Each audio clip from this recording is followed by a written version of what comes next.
శ్రీనివాస్ గారు కొన్ని విషయాలు ప్రస్తావించండి. అందుకే నేను బట్టి గారి దిక్కు చూపించిన. ఆయనది కమ్మమే, ఈయనది కమ్మమే, నాది కమ్మమే, నీది కమ్మమే. మరి మనకు కావాల్సిన నిధులు వారి నుంచే వస్తాయి కాబట్టి అందుకే నా వైపు తిరిగి నమస్తే పెట్టడానికి పోతే అటువైపు పెట్టమని అటు చూపించిన.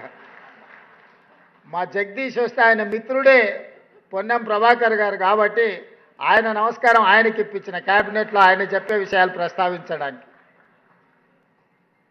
నేను గుంపు మేస్త్రినే. చాలామంది అవహేళన చేస్తారు. నేనేమనుకోను, నేను గుంపు మేస్త్రిని. ఈ గుంపు అంతా నాది, గుంపుకు నేను మేస్త్రిని. ఈ గుంపు అంతా నాది, ఈ గుంపు నాది. ఈ గుంపే కదా నా బలము, ఈ గుంపే కదా నా ప్రతిష్ట, ఈ గుంపే కదా నా సంక్షేమాన్ని, నా అభివృద్ధిని ప్రజలకు తీసుకెళ్లేది. పేద ప్రజలకు మా ప్రభుత్వానికి వారధులు బ్రిడ్జ్ ఈ గుంపే కదా.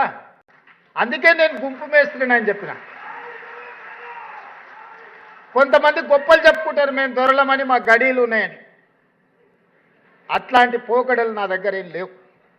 ఆ రోజైనా ఈ రోజైనా, ఆనాడు జిల్లా పరిషత్ మెంబర్గా ఉన్నా, లేదా ఎమ్మెల్సీగా ఉన్నా, ఎమ్మెల్యేగా ఉన్నా, ఎంపీగా ఉన్నా, కాంగ్రెస్ పార్టీ అధ్యక్షుడిగా ఉన్నప్పుడు మీరు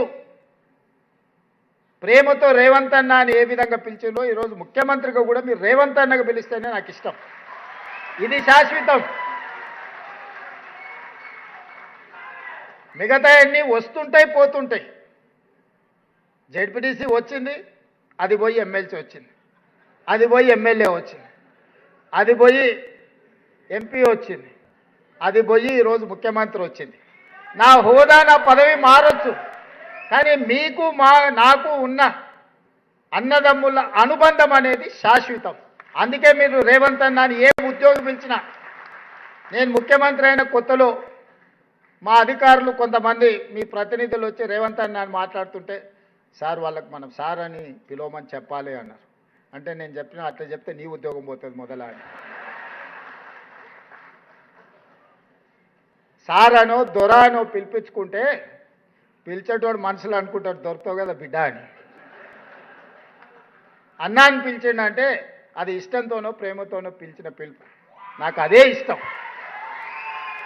మీ సోదరుడు ఈరోజు తెలంగాణ రాష్ట్ర ముఖ్యమంత్రిగా ఉన్నాడు. నేను మాట వరుసకి మాట చెప్పట్లే. నేను సంపూర్ణంగా నా మనసులో అనుకునేదే ఈరోజు మీతో చెప్తున్నా. నాకు ఒక బాధ్యత ఉంది, మీకు ఒక బాధ్యత ఉంది. మనందరం కలిస్తేనే 4 కోట్ల ప్రజలకు సేవ అందించగలం, సంక్షేమ ఫలాలను చేరవేయగలం.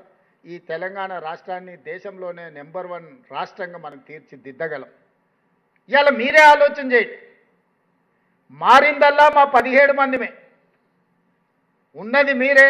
ఎమ్మెల్యేలు, ఎంపీలు దాదాపుగా 50% పైగా పాతోళ్ళే గెలిచింది. ప్రభుత్వ నిర్ణయాలు చేసే 15 మంది మాత్రమే మారినాం.